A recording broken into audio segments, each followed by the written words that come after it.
And y'all are ready? Ready. Let's get into Bee Lives. Join the story of the untold lives of bees. In the game of Bee Lives, you represent a queen bee, managing your hive and trying to ensure its survival. You'll have to collect honey and pollen, hatch new brood, and build more honeycomb. But what's going on outside your hive is just as important as what's going on inside your hive. Your hive will swarm when it gets too big, and these newly formed wild hives will compete with you and the other players over resources that are available. Can you ensure that your hive will make it through the winter? And ultimately, that is our goal. So what is it you guys are looking at here? There's a bunch of little boards around here. So starting off with, we have the seasons board over there. So winter, spring, summer, and fall. Okay, it wasn't terrible. So spring, summer, and fall are represented, and there are season cards, which are essentially kind of a rule that is in play for that season, okay, or for that month of the season. Then over here, there is a score track board, which that score track board goes up to 40, and then there are some discs that, if you flip, you pass 40, you pass 80, so on and so forth. Then keep going over to the right, you have the wild hive board. There are 8 possible wild hive strength markers, which are just basically aesthetically different from one another to mark what the different hives are. Then out here on the board, if you will, that we're going to be building, we have our starting bloom tiles. So the bloom represents or shows on this little symbol on the tile itself, and everybody has a hive of their own color on there. Then kind of off board, if you will, there's a bag of map tiles. So all of these map tiles, there are 80 in total, are going to be in this bag there. Then there are the 3 resources. There's honey, pollen, and water.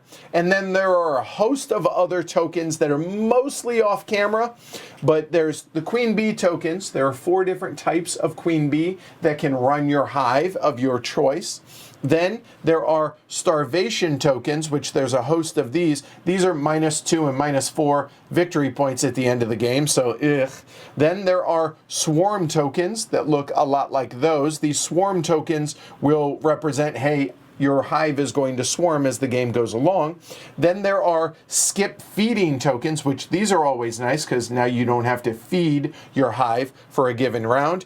Then there are wild hive tokens, so the actual hives of the various neutral hives, not like ours, but these will end up out on the board like so, like that. And then there are neutral worker tokens that match up with the various hives as the game goes along. And then there are 5x resource tokens. So hey, if we run out of honey or we run out of pollen or whatnot, we can use those to represent that. Then on our tableaus, we have a hive board, and we're going to count these 2 boards as kind of one board, even though they're physically not. So this is the inner workings of your hive, and this is divided into 6 areas, including this one over here. So this center part right here is your worker area. This is where worker bees reside. Everybody starts with 3 worker bees, as you can see there, and the darker spots on there represent your starting bees. Then over on the left-hand side are action spaces. Now these are the worker placement spaces that you're going to take your bees and actually physically move them onto the spaces. So worker placement in a sense that you can go to these places out here, but nobody else can. Why? Because they have them on their own board, obviously. These are also laid out roughly in the order in which you're most likely to take the action. So you're going to forage and scout far more often than you're going to have to cool your hive and requeen, as it were, okay? But that's not an exact thing, but it gives you a rough idea on the amount of times that you're going to, or not necessarily the importance, but the amount of times that you're going to take a given action. So then moving over to the right-hand side over here is the comb section. This is where you're going to store your resources, as you can see here, and room for baby bees, or brood. And I keep wanting to call them the brood, but it's just brood, and I feel like that's just not natural, but anyway, the brood spaces as well. You are limited by the comb size marker. So this kind of under construction kind of looking, everything to the left of that is available. So everybody starts with a comb size of 10, and as this advances, that will be what's available for open spaces, for resources, as well as for your brood. Okay, does that make sense? Yes. All right. Now, this also tells you the number of bees that you can have before your hive swarms. There are 2 values, and I know they're tiny on the screen, but take my word for it. So, for instance, when we start out with a hive of 10, you can have up to 5 worker bees before your hive swarms. Unless you have an aggressive queen, then you can have a maximum of 3 before your hive swarms. That's what the yellow and green or purple numbers there represent. Then we have the queen space up here. I mean, that is the queen bee. She deserves her own space. So the selected queen token resides there. And again, there are 4 options of the various queens that you can have. And that may change throughout the game through various actions, be it swarming or requeening, etc., etc. Now, there are also 2 other little symbols up here that are uber important. This play or green arrow that looks like a play symbol, like on your, I almost said VCR. Who the hell has a VCR? Really? I do. Okay, other than Jess, who has one. But the play symbol means, hey, your queen is available to have babies. She can have a brood, meaning she can procreate. She can provide more workers that turn or the next turn. Whereas if the brood symbol, which is the larvae right there on there, if that is ever turned over like this to the pause symbol, that means in the following month, because we're going through months, your queen will not have a brood. There will be no babies from your hive, depending if it's in the pause or whether it's in the play, you will. That makes sense? Yes. All right. Then there is the nurse. So that is a nurse bee up right there. And that is basically where new workers will go. Not your babies, but your new workers will go. And then there is the disease track over here. Now that guy right there, he is a Varroa mite. And the position of the Varroa mite here on the disease track indicates how much disease is present in your hive. So we're trying to give a little bit of theme here as well. So your disease level increases whenever you steal honey from other hives or when you go out and forage out here into the wild. These mites are going to come back with them, and it's going to be negative for your hive. Each month, you're going to lose newly hatched brood according to the disease level as shown on these numbers. Now, the disease also kills your adult worker bees during the winter months. So in other words, keeping your mites to a minimum are good so that they don't kill both your workers as well as your babies as well, okay, after they hatch, but before they become workers. Does that make sense? Yep. Yes. Everybody also has a supply of worker bees. There is the big old first player marker, which is a big old bee. And everybody has a couple of player aids here that are going to come in handy as the game goes along. So that's everything that you guys are looking at here component-wise. Now, how do you play the game? Well, Bee Lives takes place over the course of 1 year. Now, you can play the long game, which is 2 years, or the epic game, which is 3 years. We're playing the regular game, which is 1 year tonight. Now, each round being a month within that year. Now, the productive months are those that you can see that Andrew just pointed at on the seasons board. So March through November, those are the productive months or the regular turns or rounds in this game. And then there are, this is important, and this is pretty rare. I don't know of any other game that does this. There are 3 successive winter upkeep months. Upkeep, upkeep, upkeep. Works just like that with nothing in between them for December to February to follow right before you go into the end of the game and final scoring. Now, the goal of the game is to gain the most victory points by the end of the game, but also, and I cannot overstate this enough, you must have at least one single worker bee survive through the year, including through winter, to be eligible to win the game. You can have far more points than anybody else. If you have no bees, your hive does not survive, you cannot win. Have I driven that point home strong enough? All right. Now, victory points are gained a number of ways. Having your hive swarm, basically it splits and breaks off to form other hives, okay? Also, you can score points by successfully raiding other hives and stealing their honey, because we're bees, okay? Also, you can score points by successfully defending your hive from other attackers. Now, when you attack, you can attack one of two options. Other players, but also the neutral hives that may come in, and vice versa. Other players may attack you that you can defend against, and the neutrals may come and attack and raid you, and you can defend. And if you successfully defend, you will score victory points there as well. And finally, hey, if you survive winter, you get points, because, remember, winter is coming.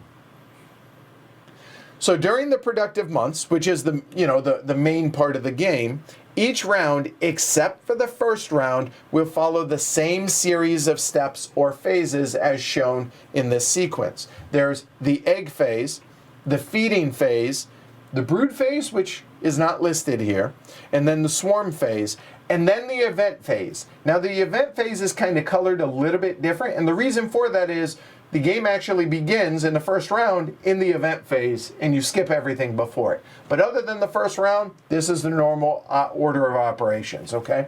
Then the action phase, which, as you could guess, is actually the meat of the game, and then we get into a cleanup phase after that. So, best way that I know how to teach this is actually go through the various phases. Now, I realize that you're not going to have a ton of context for the first 4 phases before we get to the action phase, but I still think it's going to be the best way to teach the game. So the first phase is the egg phase, all right? And this can be done simultaneous. We'll probably do it in turn order the first round or two, but as it is. Count how many empty cells are in your hive not filled with resources. So again, let me bring your attention to my hive. I have a total of 10 spaces on my hive that are available for resources or potential babies or brood, right? So I have 7 of them filled from a previous round, as an example. I have 3 empty spaces. So therefore, that means I can have up to, or I will have, a brood of 3. Very simple. If you have no spaces available, well, you can't have babies. If you can't have babies, you're going to go ahead and get a swarm token, meaning when you get to the swarm phase, it's time to bug out. See what I did there? It's time to bug out and swarm and actually break off into a new hive, okay? Only if you have no spaces. You will get this token as a reminder that, hey, you're going to go ahead and swarm. So no babies, time to swarm. Okay, so that's the egg phase, like so. Moving on to the feeding phase, well, bees eat honey. So here we go. So the bees are going to eat some amount of honey. It's going to, I'm getting ahead of myself. 1 honey feeds 2 workers, rounded down, okay? So in other words, I have, actually, let me double check. I don't think it's rounded down, I apologize. It's rounded up. It's rounded, yeah, it's rounded up. So in other words, I have 3 bees. I would have to spend 2 honey because 1 honey feeds 2 bees. So one bee is getting really happy. It's going to be a fat bee, all right? Brood are not hatched yet. Therefore, you don't have to feed them. If you don't have enough honey, and you must feed, you cannot neglect your bees. You must feed if you have the honey. But as it were, if I only had 1 honey here, I would be able to feed 2 bees. The remaining bee starves and dies and goes back to the supply. However, if it's any of your last 3 bees, in lieu of losing that starving and dying bee, you can voluntarily take a starvation token. What's a starvation token? -2 points at the end of the game. You can always do this if ever you're going to lose one of your last 3 bees, whether it's through starvation, through raiding, various other things. If the last 3, any of them are going to die, you can always take a starvation token instead. Does that make sense? Yep. Yeah. All right. So that is the feeding, excuse me, that's the egg phase and the feeding phase. Both of those can be done simultaneously. Moving on to the brood phase, which is not listed here. This also can be done simultaneously. So the brood then hatches from the nest and new workers arrive. So these are your potential new workers. And I'm going to move this mite down to there. However, the number of hatchling, or number of bees that actually hatch, or brood that hatches, are equal to the number of pollen that you spend. And you, again, just like honey you must feed, pollen you must give to be able to have a brood. So I have 2 pollen, I must spend 2 to hatch 2. I cannot choose to keep some back. So in other words, I spend these 2 pollen, I get 2 hatchlings right there. I don't think they're called hatchlings, but indulge me. What happens to the last one? Didn't hatch. Died. Okay? Anything, there you go, easy enough. After they hatch, however, they don't go straight out here yet. They have one more hurdle to jump, and that is you have to check for disease on the disease track. I've paid my pollen, and they've hatched, but they haven't become workers yet. Because wherever your mite is, your Varroa mite, take a look at what number he's at. It's at -1. What does that -1 mean? Exactly what you think it means. One of them didn't quite make it. Died. So I paid the pollen to hatch it, but it still died. Now, all the survivors, or survivor, becomes a worker. Congratulations, you got a new worker. Okay? So yes, you may spend pollen to hatch your brood and still lose some to disease immediately afterwards. Nature don't play, yo. So in other words, maybe if you keep that down, you won't have that problem. So, moral of the story, watch your mites. Any questions on the brood phase? Nope. Okay, moving on to the swarm phase. Check to see if a player's hive swarms. There are 2 different ways in which a player's hive may swarm. If the hive size exceeds its threshold, meaning, remember this number that I told you? If we don't have the purple queen here, which as you see we do not, we're going to use the yellow number because it's a yellow queen. Good iconography there. So this number says 5. How many do I have? I have 4. If I had 5, that's still okay. That number has not been exceeded. No swarm. Good to go. However, remember earlier, what if all these spaces were full with resources and during the first phase, the egg phase, we couldn't have a brood? We got that swarm token. So what happens there? Well, now we're going to swarm regardless of this. If either this is exceeded or you have that, there's going to be a swarm. This happens in turn order, starting with the first player going clockwise. So if I don't swarm, if I didn't have that token, then we move over to Jess. She wouldn't swarm. She's good to go. We go to Andrew. He doesn't swarm. Okay, phase over. It didn't happen. However, let's go ahead and go through as if. So maybe I didn't have room for babies. Maybe I got a swarm token. Or maybe I had too many resources. There we go. We're going to have a swarm. Ain't no party like a swarm party. Here we go. All right. Step 1. Remove half your worker bees rounded down to your supply. And I'm going to actually set these aside here because that's going to come into play here in a little bit. Then remove half of your honey, also rounded down to the general supply. I too am going to set these aside kind of like so as a reminder. Then you have to choose a wild and crazy hive not already in play and place it on a tile within 3 spaces of your hive. Okay? Now, these are different ones, and again, the iconography is just to differentiate between them. So if this were Jess, she would probably pick the dandelion one. Why? Because she has dandelions tattoo. So there's that. I like dandelions. She likes dandelions. There you go. So within 3 of your hive, it cannot be on the same location as your hive. So within 3, 1, 2, 3. Okay, cool. Let's say we put it right there. Okay? Easy enough. Then, if there were no tiles directly adjacent, if I haven't done this already, then you do not place the hive. Okay, you skip that step. If there's no legal placement, maybe there's already hives, whatever. but let's say those don't exist and I can't place it, you still lose this stuff. You just don't place the extra hive. Does that make sense? But it is a legal placement, so we'll go ahead and throw it up there. Then we're going to set the strength equal to the number of bees I lost. How many bees did I lose? 2. So we're going to move the dandelion marker to a strength of 2 for the wild hive. Okay? All right. I keep wanting to do the wild and crazy, but I think once is our limit on that, so there we go. Now you decide if you want to change your hive location to the new one or remain where you are. So, oh yeah, you know it's coming. Should I stay or should I go? Okay. So you have a decision whether or not you want to move your hive where that is, basically flip-flop spots or not. If you choose to stay, your queen must change. There is going to be a change in leadership within your hive. However, you'll notice you can change, but you can change to the exact same kind. But whenever you change queens, it's going to go to the pause, meaning the next season, or I'm sorry, the next month, there's not going to be an egg phase for you because no babies, because, you know, stress. Having is stressful. Right, okay? Does that make sense? Yep. So if you stay, you still change queen. Now you could choose one of the others, and I'll go over what those are at the very end here, but you can remain the same and just move it over to the pause, okay? All right. However, if you go, you must keep the same queen. But, as Jeff just alluded to, moving stressful, not having babies.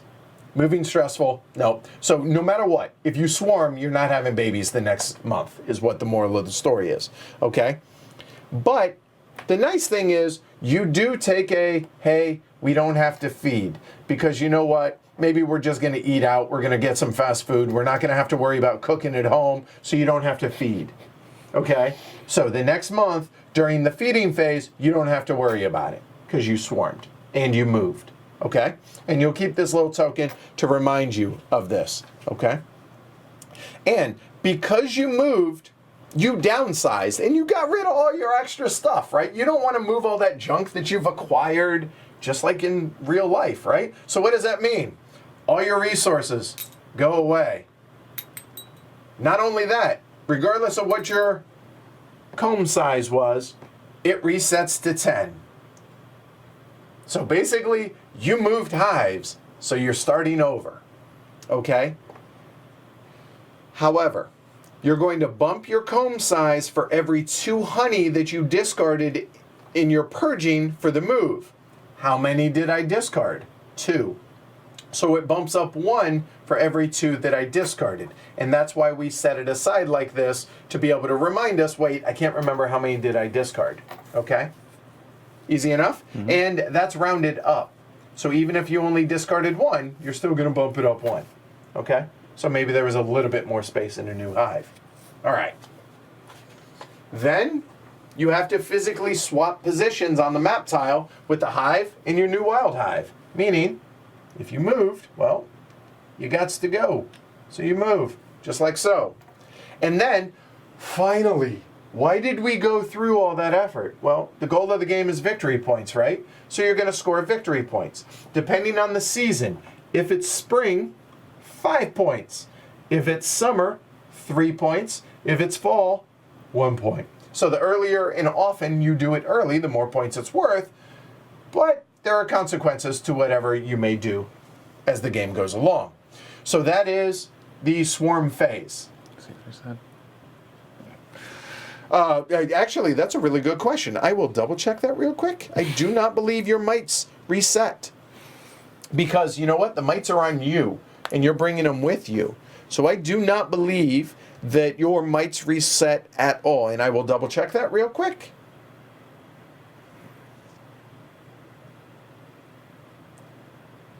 Nope. You don't. Okay. And we'll double check it just to make sure later on. All right. So that is the swarm phase. Any questions on that? And when that happens, we're going to go through it step by step and make sure that that's clear for everybody, okay? Then the event phase. And this is finally where we're actually going to start the game. We're going to flip over whatever, and go ahead, because we're going to do it in the first turn anyways. We're going to flip over the first one, and hey, this is the March card, and we're going, basically it's a special rule that is in play for that month universal. We will go over what all these are when they come out. Okay, moving on. That's the event phase. Finally, we get to the action phase, the meat of the game. Take actions. Okay, we're going to take one single action in clockwise order, starting with the start player. And this may be a single bee for various actions. It may be multiple bees for a single action. And you can take these actions multiple times, but you can only take it one at a time, regardless of how many bees it uses, up until you use all your workers, just like a normal worker placement game.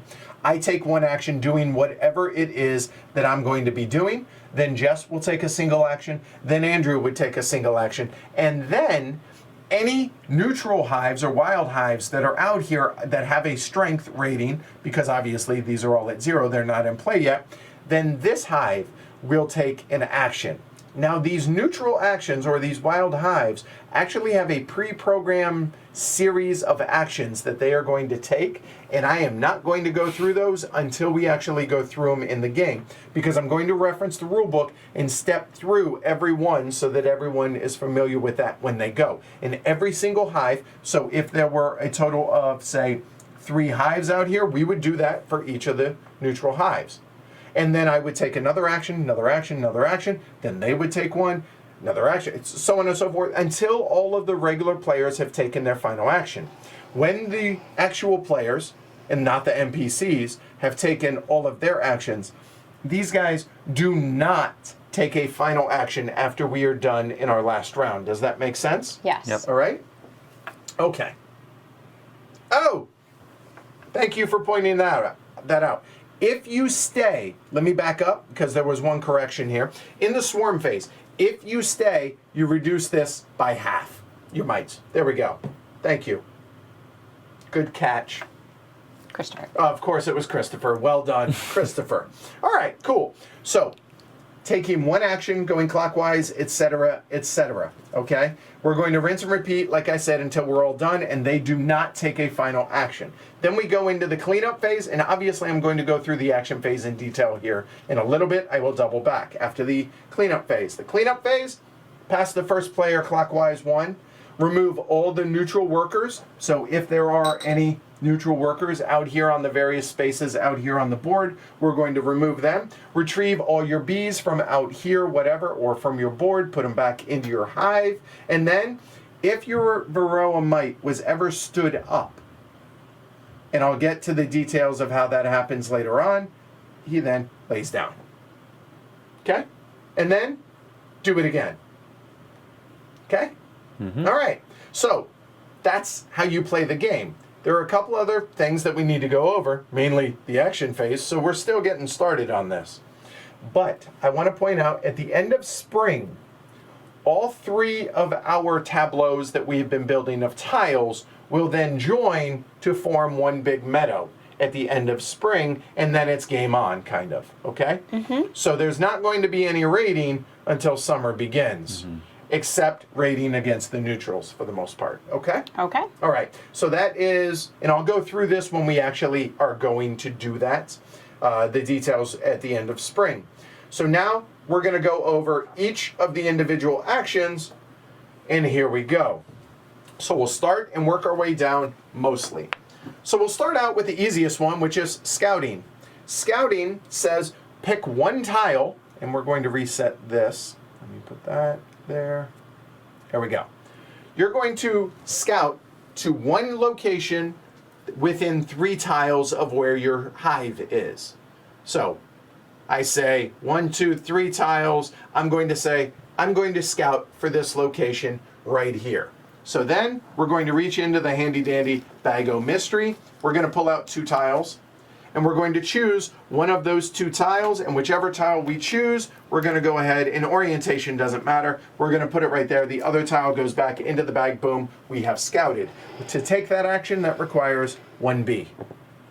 Boom, done. That's scouting. Any questions on that? No. The details as to why you might want to scout are about to come out right now. And that is in the other action, which is foraging. Foraging is how you're going to get resources mostly.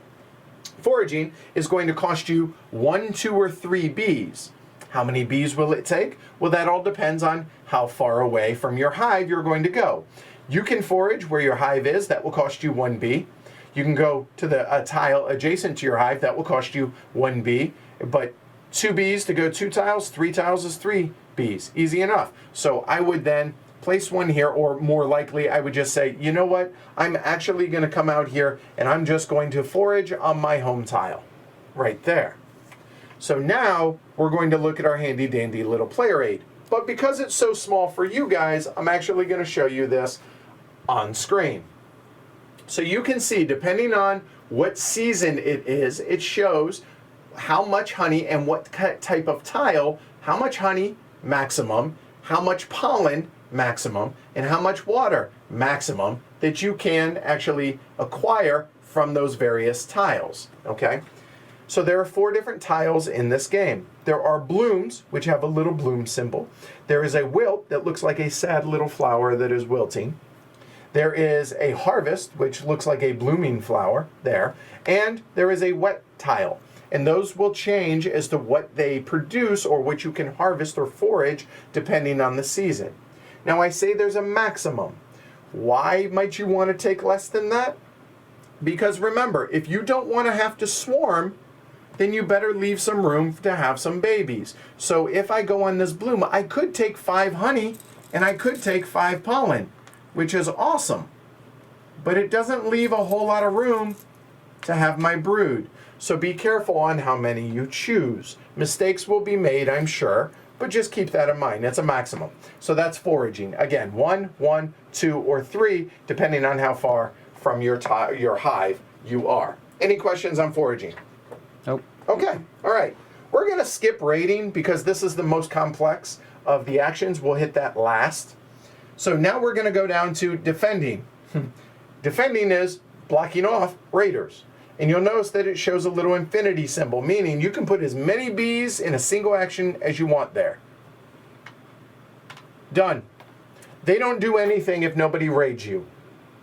Think of them as an insurance policy. You didn't waste them, you just protected them just in case. You're not wasting money on insurance, you're just protecting yourself. So that's kind of what they do. Easy enough? All right, moving on. Now we'll talk about building wax. Well, your honeycomb is made of wax. How do you expand your honeycomb? It's by building wax. So you assign worker bees to the build wax action space. You can assign as many of your worker bees as you want. However, for every worker bee that you assign to that space, you must spend 2 honey. And again, you can do these in any action, and you can do them multiple times, even if you've already done it once. So maybe you go out and forage, and then you build wax.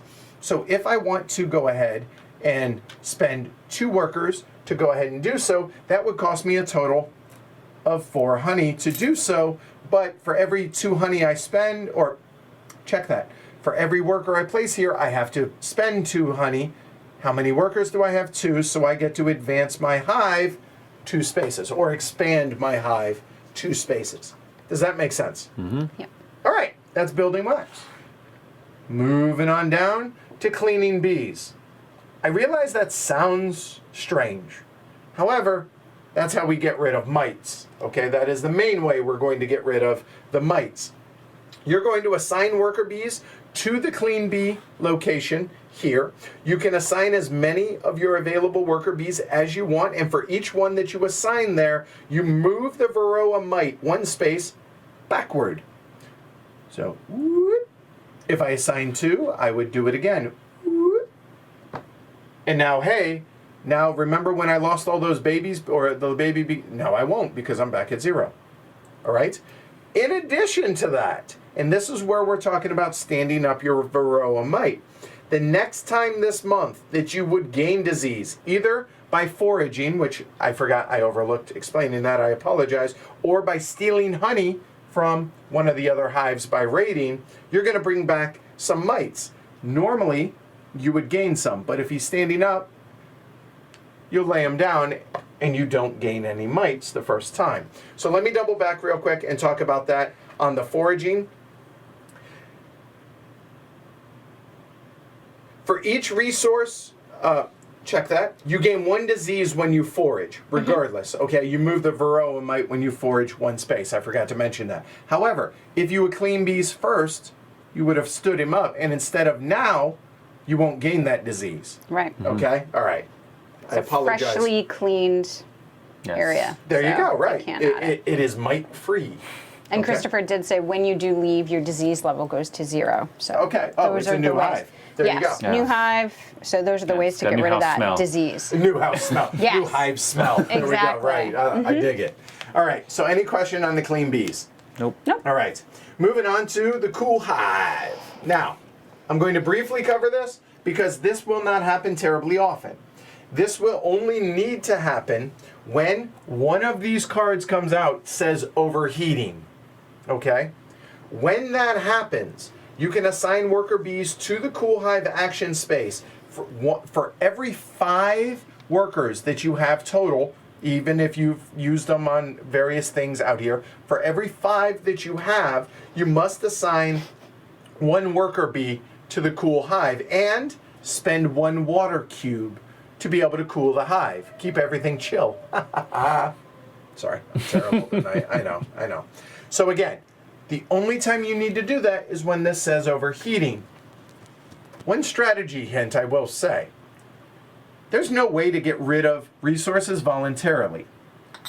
So if overheating isn't coming out and you have water clogging up spaces out here, that's just clogging up spaces. You can't get rid of it unless you use the cool hive, which you can't do unless it's overheating.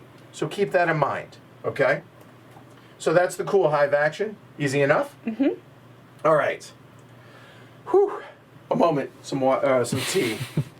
Yeah, I'm just glad I'm not winging this. This is way too involved of a teach to wing it. I know. Mm-hmm. Well done. The wasp up guys got me to laugh. That was good. All right. Final action, before we double back to the rating, is requeening.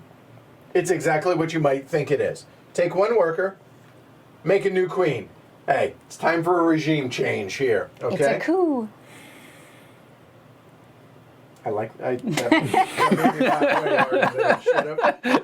Discard your current queen, get a new queen, okay? And because it's a new queen, hey, she's got to get kind of comfortable in her new surroundings before she can have babies. So therefore, no brood. The larvae will come to the pause for the next month's egg phase. Okay, and I'll go over these here in a little bit what those are. All right. So now let's get back to rating. This is by far the most involved process. Now I don't mean to scare anybody off, but Matt, the designer, did go ahead and post this flow chart as you see here. And wait, it's double-sided depending on whether or not you are rating against a player or whether a player is rating or whether a neutral or a wild hive is rating. Now this looks terribly intimidating.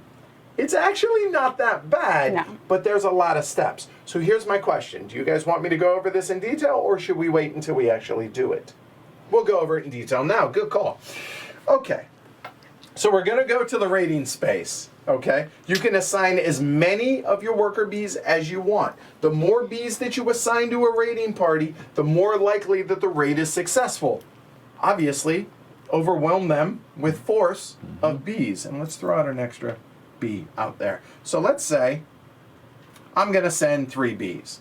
You're going to choose a hive. Now this can be a wild hive or another player's hive. And we're going to start with, well, yeah, we'll get to that. That's going to be the target of our raid.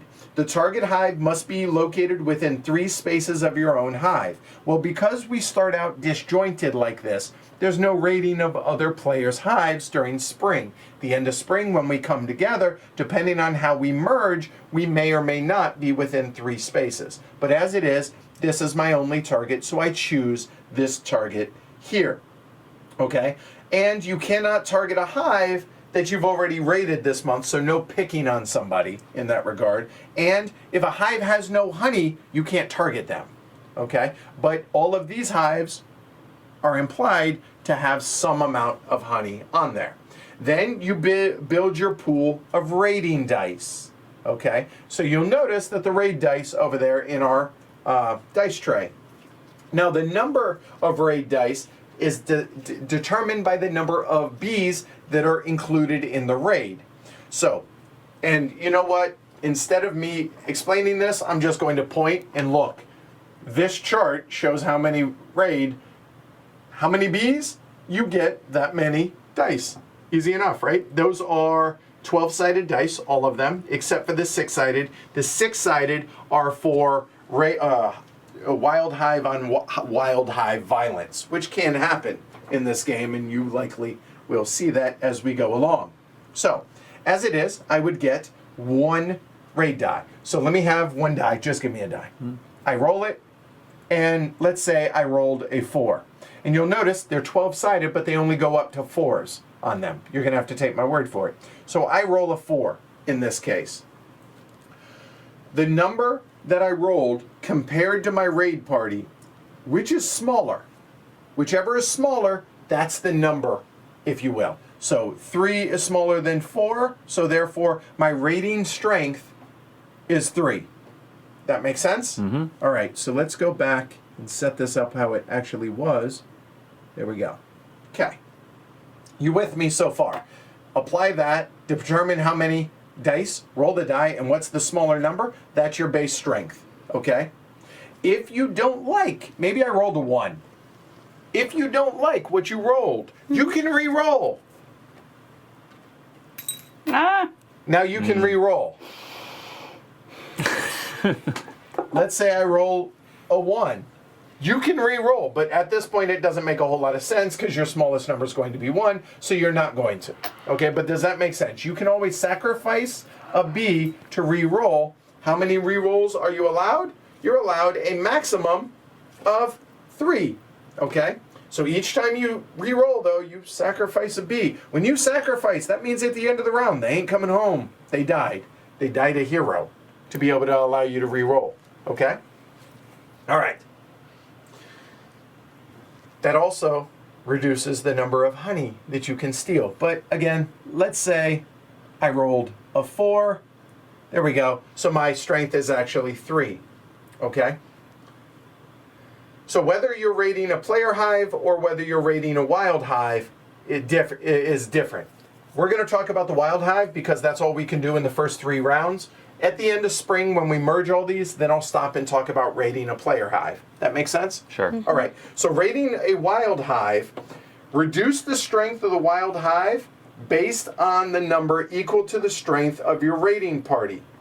And you may reduce the wild hive strength even further if you wish by sacrificing worker bees from your raid party. For each bee that you sacrifice, reduce the wild hive strength by 1 to a minimum of 0. Okay, that's a lot of words. So let's say this were actually at 5. I rolled a 4. My strength is 3 though, because 3 is smaller than that, right? Mm-hmm. So I'm going to reduce this number by 3. 1, 2, 3. 4, 5. I killed the hive. The hive comes off the board at that point. Okay? If I didn't kill the hive stays there. Does that make sense? Mm-hmm. Yes. Okay? All right. Now, if you reduce the wild hive strength to 0, it's a successful raid. And what happens? Hey, I score 2 points for doing so. Okay? However, the reason you were doing that, not just to score the points, but to take honey cubes equal to the wild hive strength that you reduced it. So how many had I reduced? If I didn't, let me get back to this example, a standard. Let's say it were at 2. My strength is 3. Okay, 3, I reduce it, 2. I get 2 honey. Mm-hmm. And Easy enough. You just did 3. You steal honey from the wild hive equal to the number by which you reduce the wild hive strength. Right. So no, I only reduced it 2 because it was only at 2.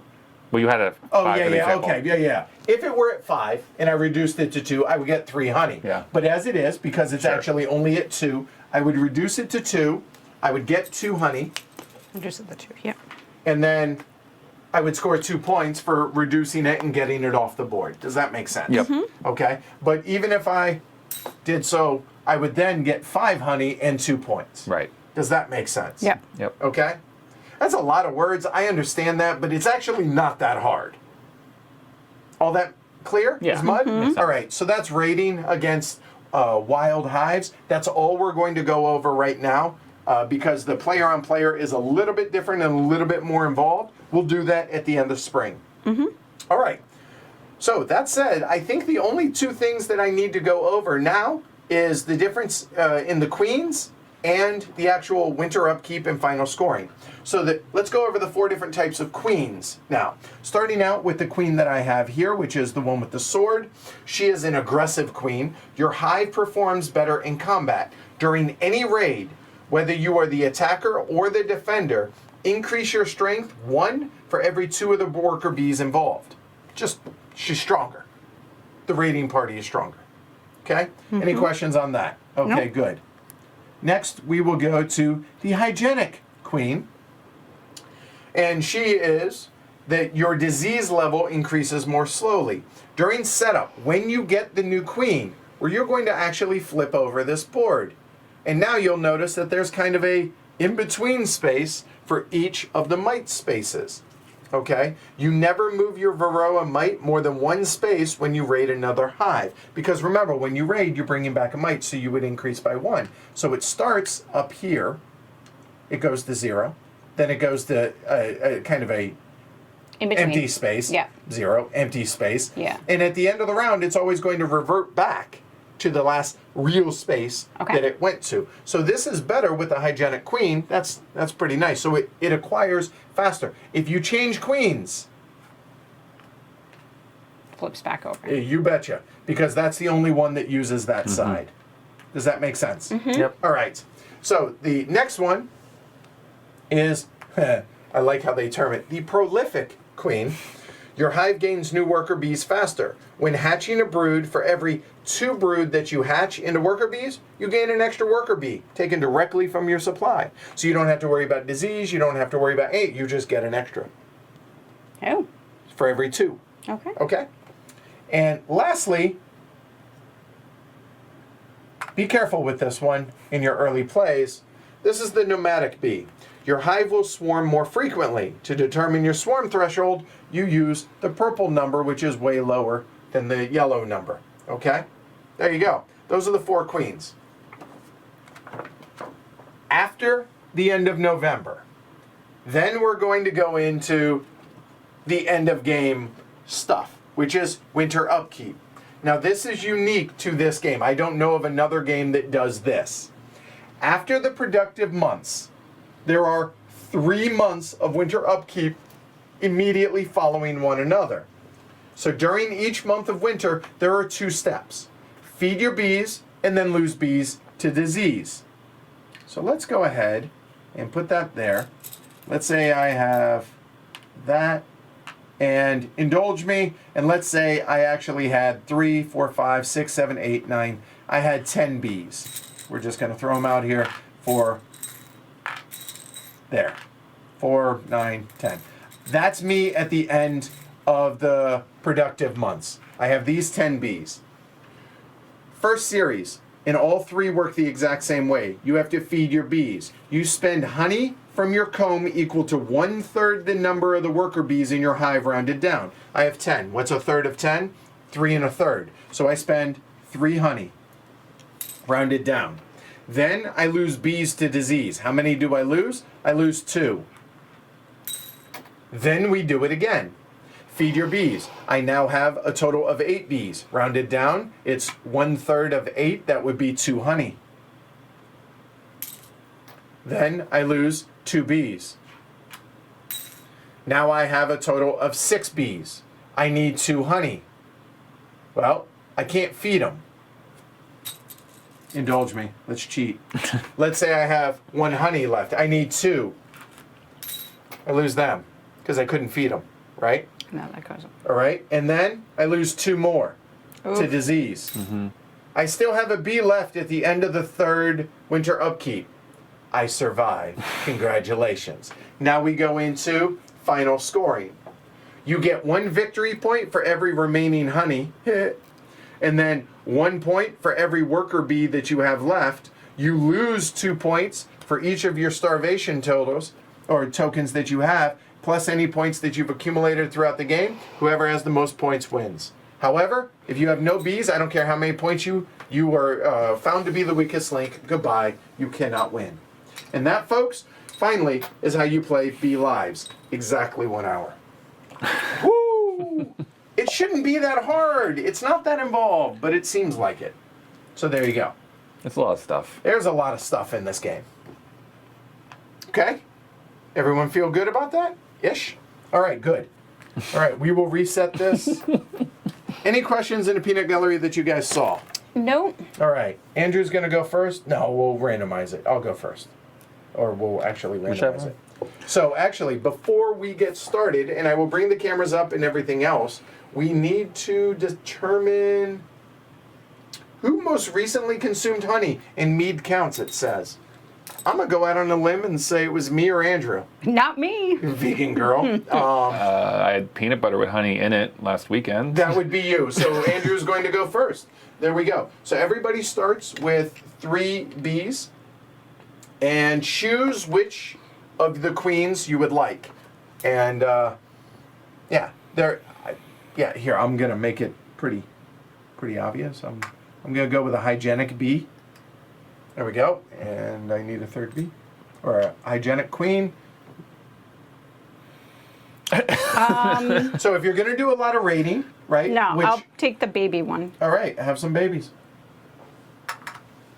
And I think Andrew. I'm going to take the baby one as well. Babies seem good. Okay, all right. So we are ready to begin.